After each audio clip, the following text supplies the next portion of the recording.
Hello everyone, good morning. কেমন আছো তোমরা সবাই? আশা করছি তোমরা সবাই খুব ভালো আছো। যে যেখানে আছো ঈশ্বরকে পাই, আমরাও ভালো আছি। তো আমার নতুন আরেকটি ব্লগে তোমাদের সবাইকে জানাই ওয়েলকাম। আই হোপ আজকের ব্লগটাও তোমাদের ভালো লাগবে। আর কালকে না আমাদের এখানে এত পরিমাণে ঝড় বৃষ্টি হয়েছিল, সেই যে কালকে কারেন্ট গেল রাত্রিবেলায়, সেই বিকেলের দিকে ঝড় বৃষ্টি হয়েছিল, আর রাত্রি 2:30টার সময় গিয়ে কারেন্ট আসলো।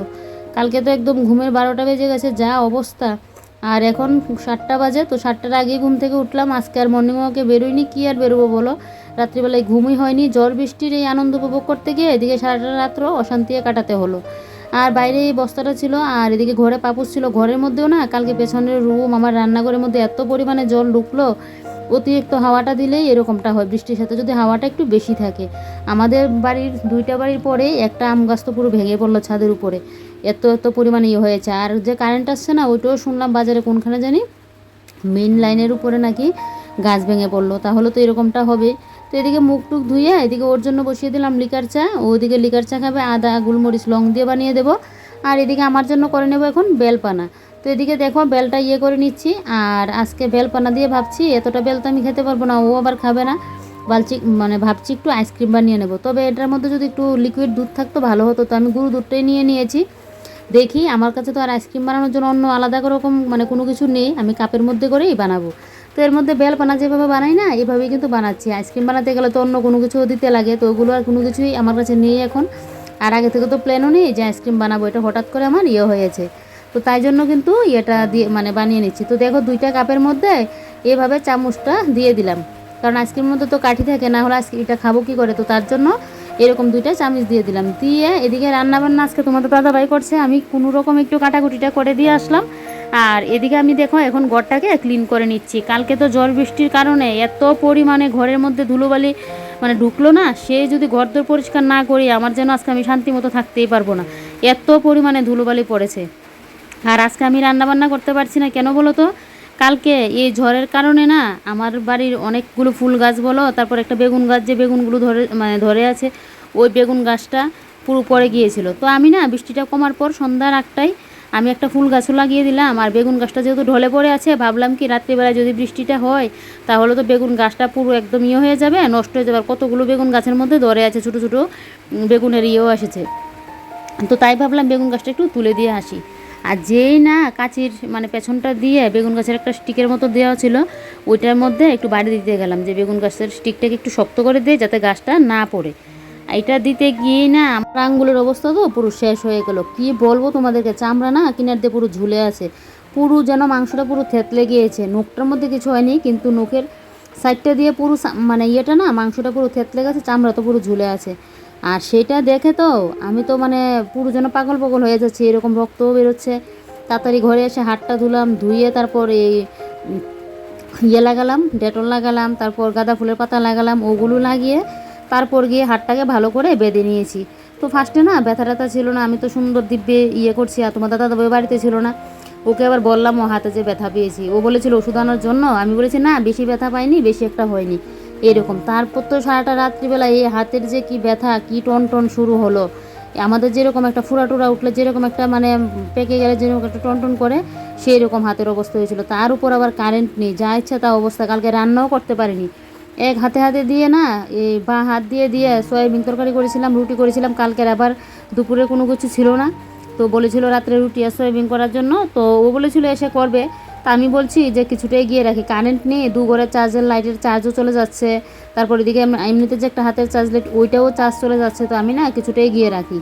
তারপর তো বা হাত দিয়ে কি সব কিছু করা যায় বলো? আর আমাদের মহিলাদের দেখবে শরীর অসুস্থ হলে না বোঝা যায় তখন যা কষ্ট হয়। আর বিশেষ করে হাতের মধ্যে যদি, ডান হাতের মধ্যে যদি কোনো কিছু হয়, তাহলে তো কাজ করতে গিয়ে কতটা কষ্ট। তারপর ওই না রাত্রিবেলায় এসে রান্নাবান্নাটা করলাম। আমি পেঁয়াজ এগুলো কেটে রেখে দিয়েছিলাম, সয়াবিনটাকে বা হাত দিয়ে চিপে নিয়েছিলাম, আটাটাকে কাই করলাম, কিন্তু মাখতে তো আর পারছি না। ডান হাত দিয়ে তো সব কিছু করতে লাগে, আর এদিকে ডান হাতের মধ্যেই এরকম অবস্থা। তোমরা দেখলে তোমরাও ভয় পেয়ে যাবে, এরকম আমার হাতের অবস্থা। ওকে যখন আজকে সকালবেলায় দেখালাম না, ও বলছে ওর শরীর নাকি কীরকম করছে। তারপরেও তো আগের মতো ছিল না, ফার্স্টে তো যা অবস্থা ছিল। তারপর কালকে সন্ধ্যাটা পর্যন্ত দিতে পারিনি, তাহলে বুঝো কী অবস্থা হয়েছিল। কোনো রকমের ভিডিও ঘরে আপলোড করেছিলাম, কিছুটা হয়েছিল। তারপর বাদ বাকিটা ও যখন এসে রান্না করছিল তখন গিয়ে আমি ছাদ থেকে করে নিয়ে আসলাম। ও বলছে যাতে ভিডিও আমি না করি, আমি বলছি না, প্রতিদিন তো করি, এরকম তো না যে আমি একদম বিছানায় শুয়েছি, এরকম তো না যে না ভিডিও করতে তো আর আমার এই আঙুলের মধ্যে কোনো চুট পড়বে না, থাক আমি করতে পারবো।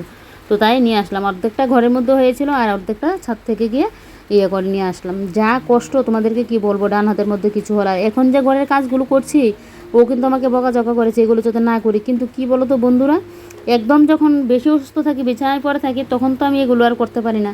না হলে যতক্ষণ আমি করতে পারি ততক্ষণ না আমি যে মানে বসে থাকবো সেটা আমি কোনোদিনও করি না। এটা আমার বড় জানে, যখন আমি বেশি অসুস্থ হয়ে যাই তখনই ওকে বলবো, আর ও আমি বলতে লাগে না, ও নিজ থেকে আমাকে এগুলো করে দেয়। আর এই ঘরের তো একদম পুরো অবস্থা খারাপ হয়েছে, এগুলো তো আর ও করতে পারবে না। তাই কি করলাম, মানে হাতের আঙুলটার মধ্যে কাপড় একটা নিয়ে পুর করে কাপড়টা মানে ভাঁজ করে বেঁধে দিলাম। হালকা দিলে তো আবার কাপড়টার মধ্যে যদি একটু ঘষা লাগে বা হাতটা কোনো কিছুর মধ্যে যদি একটু মানে বাড়ি খাই, তাহলে তো আমার হাতটা আবার ব্যথা করবে। তাই না একদম কাপড়টাকে পুর করে দিয়েছি যাতে হাতটার মধ্যে কোনো ব্যথা না লাগে, দিয়ে কিন্তু এই কাজগুলো করছি। মানে কি বলবো, আমি যেন এগুলো দেখে থাকতে পারছি না। আর ও দিকে তো মানে ওই ঘর থেকে গেছে গেছে করছে যে এগুলো কেন করছি, একদিন ভিডিও না দিলে কি হবে, এরকমটা বলছে। ঘরও পরিষ্কার করতে লাগবে না, ভিডিও শ্যুটও করতে লাগবে না, এরকমটা বারবার বলছে।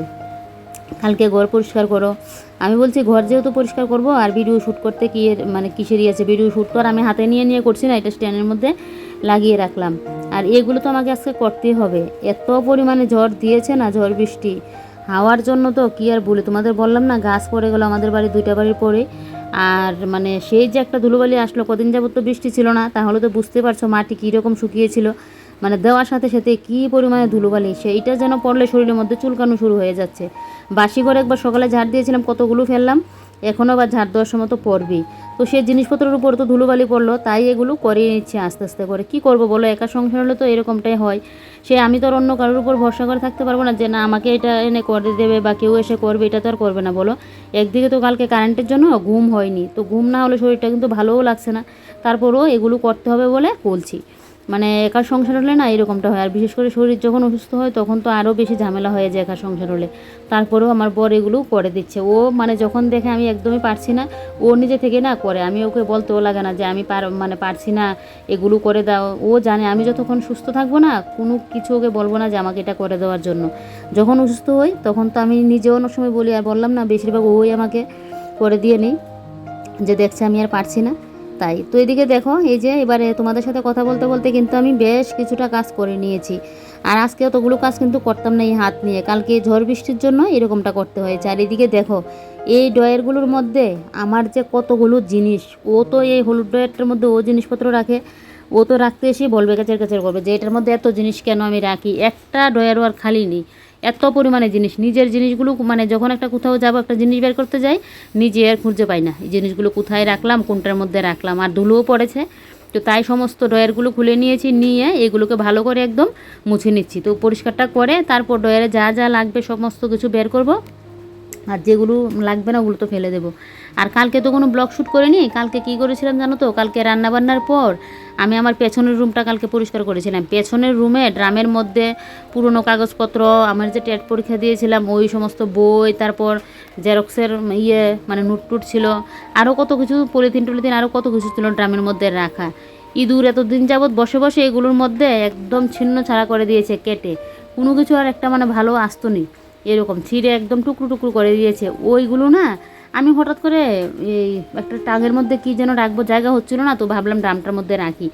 ওইটা নামাতে গিয়ে তো যা অবস্থা, তারপর তো বুঝতেই পারছো একটা কাজ ধরলে দেখবে আরেকটা যেন তাকিয়ে থাকে। তারপর এই আলনার ড্রয়ার, তারপর এদিকে উপরের বালতিগুলো, এদিকে টাং, সমস্ত কিছু কালকে পরিষ্কার করলাম। ওইগুলো করে আস্তে আস্তে আমার মনে হয় 2টা বাজলো। কালকে আর কোনো ব্লগ শ্যুট করিনি, আর আগের দিন ব্লগ করা ছিল বলে আর ভাবলাম যে কালকে একটা দিন একটু রেস্ট করি। তো সেই আজকে আবার না করলে না হবে, কোনো ব্লগ নেই, ব্লগও করতে লাগবে, আর এদিকে আমার ঘরের ইয়েগুলো পরিষ্কার করতে লাগবে। তবে এতগুলো করতাম না, শুধু ঝড় বৃষ্টির জন্যই এরকমটা করলাম। তো এদিকে দেখো ড্রয়ারের মধ্যে যা যা লাগবে না সমস্ত কিছু বের করে নিয়েছি, আর বাদ বাকি যা যা লাগবে একদম সমস্ত কিছু গুছিয়ে গাছিয়ে জায়গা মতো নিয়েছি। তো ওর যে হলুদ ড্রয়ারটা, এটার মধ্যে শুধু ওর কয়েকটা জিনিস রাখলাম, অতটুকু ওর ওষুধপত্রগুলো রাখলাম। আর ওর জিনিসপত্র দোকানের চাবি আরও কী কী ওগুলো ও রাখে। আর বাদ বাকি এই যে 3-4টা ড্রয়ার দেখতে পাচ্ছ, ওগুলোর মধ্যে আমার জিনিস। তো দেখো গুছিয়ে গাছিয়ে একদম রেখে দিয়েছি, দেখবে আবার কিছুদিন পর না আবারও পুরো ভরে যাবে। এরকমটা কেন জানি হয় জানো তো। আর নিজে গুছিয়ে গাছিয়ে রাখলে সেই যখন আবার কোথাও যেতে গেলে একটা নিজে পাই না, আর পুরো ভরে থাকে, তখন মাথাটা পুরো গরম হয়ে থাকে। যাই হোক, এদিকে পরিষ্কারও হয়ে গেছে, আর এদিকে আমার জিনিসপত্রগুলোও একদম গুছানো গাছানো হয়ে গেছে। এই ড্রয়ারটা গুছাতে গিয়ে পেলাম কতগুলো কয়েন। তো কয়েনগুলো দেখো এই যে লক্ষ্মী ভাণ্ডারের মধ্যে দিয়ে দিলাম, দিয়ে এবারে এই যে এখন ঘরটা ঝাড় দিয়ে নেব। তো ঘরটা ঝাড় দিয়ে নিলেই ব্যাস আমার এই ঘরের কাজ কমপ্লিট। ঘরটা না ভাবছি মুছবো, কিন্তু আমার যেন সাহস হচ্ছে না। ঘরটা যে মুছবো, সেই জলটা তো আবার যখন মানে কাঠিটার মধ্যে নেব, সে তো আবার আমার জলটা চিপতে লাগবে, মানে জলটা ভালো করে নিংড়িয়ে তারপর ঘরটা মুছতে লাগবে। সেটা যেন আমার আর হচ্ছে না যে এই হাত দিয়ে আমি কীভাবে করবো। তো বা হাত দিয়েও করতে পারতাম, কিন্তু আমি আর করিনি। আর ওর কথা তো বললামই, বকাঝকা করছে। ওকে বলে দিলে, মানে যদি বলতাম যে ঘরটা মুছে দেওয়ার জন্য, ও কিন্তু মুছে দিত। কিন্তু আমি ভাবলাম কি, পুরুষ মানুষ একদিকে আমাকে রান্না বান্না করে দিচ্ছে, ওটাই যথেষ্ট, ওটাই বেশি করছে। ও তো তারপরেও বুঝলো যে আমার যে এরকমটা, আর ও না সবসময় এরকমটা করে দিয়ে, কিন্তু আমার শরীর টরীর খারাপ হলে ও করে দিয়ে। আর একার সংসার হলে ও বর করবে না তো কে করবে বলো? একার সংসার হলে তো এভাবে করতেই লাগবে। আমি যখন বরের একটা অসুস্থ হলে আমি দেখবো, সে আমারও তো একটা শরীর খারাপ হলে ও তো দেখবে। এটা কিন্তু সবার মানে সবারই ইয়েটা থাকা দরকার, মনে ভাবনাটা থাকা দরকার, যে একজনের অসুস্থতা যদি আরেকজন না দেখে তাহলে কে দেখবে বলো? তো সেই ও আমার মানে কোনো কিছু হলে ও আমাকে মানে সব কাজ তো আর ঘরের পুরুষ মানুষ করতে পারে না। এই যে টুকিটাকি মানে চলে যাওয়ার মতো ওগুলোও করে দিতে পারে। আজকে না হয় 2টা তরকারি রান্না নাই হলো, একটা তরকারি আর ভাত তো হয়েছে, খাওয়ার মতো তো হয়েছে বলো। তো যাক, এদিকে তোমাদের দাদাভাই রান্নাবান্না শেষ করে নিয়ে এদিকে তোমাদের দাদাভাই গেল স্নানে, আর আমি এদিকে দেখো এই বাইরেটা এখন ঝাড় দিয়ে নিচ্ছি। আর সকালবেলায় দেখো বস্তা আর এটা যে ধুয়ে দিলাম, এটা তো শুকাতে সময় লাগবে, পাপুসটা বস্তাটা মানে শুকিয়ে যাবে, হালকা পাতলাই আছে। তো এবারে দেখো এই জায়গাটা ঝাড় দিয়ে নেবো। কালকে আমার শাশুড়ি মা এই জায়গাটা একবার ঝাড় দিয়েছিল যখন ইয়েটা হয়েছিল, এই ঝড় বৃষ্টিটা চলে যাওয়ার পর। তারপর তো দেখো কতগুলো গুরু গাড়ি পড়ে আছে। এগুলো তো আর নারকেল ছড়া ঝাড়ু দিয়ে দিলে যায় না, এগুলো দেখবে পড়েই থাকে। এগুলোকে এই যে ফুল ঝাড়ুগুলো দিলে তারপরে দেখবে এগুলো যায়। তো এই জায়গাটা ভালো করে এখন ঝাড়টা দিয়ে নিচ্ছি। তো এদিকে ও রান্নাটা করাতে আমার সকাল সকাল একদম ঘরটা গুছানো হয়ে গেছে, না হলে রান্না বসিয়ে করতাম। আর জানি না রান্না করলে এগুলো করতে পারতাম কি, মানে পারতাম কি না, এই হাতের এই অবস্থা নিয়ে। তো সেই এবারে দেখো এদিকে আমরা এখন বসে পড়লাম খাওয়া দাওয়া করতে। আর এদিকে আজকে রান্না হয়েছে চন্দনা শুটকি মাছ দিয়ে, আলু বেগুন দিয়ে, আজকে গাছের বেগুন দিয়ে ইয়েটা করা হয়েছে। তো এদিকে দেখো এখন খাওয়া দাওয়াটা করে নিচ্ছি। ও আমাকে ভাত মেখে দিল, আর আমি এখন চামচটা দিয়ে খাচ্ছি, কারণ এই হাতের মধ্যে যদি এখন ঝুল তেল মশলা লাগে না, আমি তো পুরো শেষ হয়ে যাব। এখন বাজে 2টা। তো স্নান করে এসে পুজোটা দিলাম, ঠিক 1:30টা মতো বাজবে। তো মার সাথে একটু কথা বললাম, আর এখন আসলাম তোমাদের সাথে কথা বলতে। সকাল থেকে আজকে তো ব্লগ দেখলে কি করলাম, আজকে সবটা তোমাদের সাথে শেয়ার করতে পারিনি। আজকে ব্লগটা একটু ছোট্টমোটোই হবে।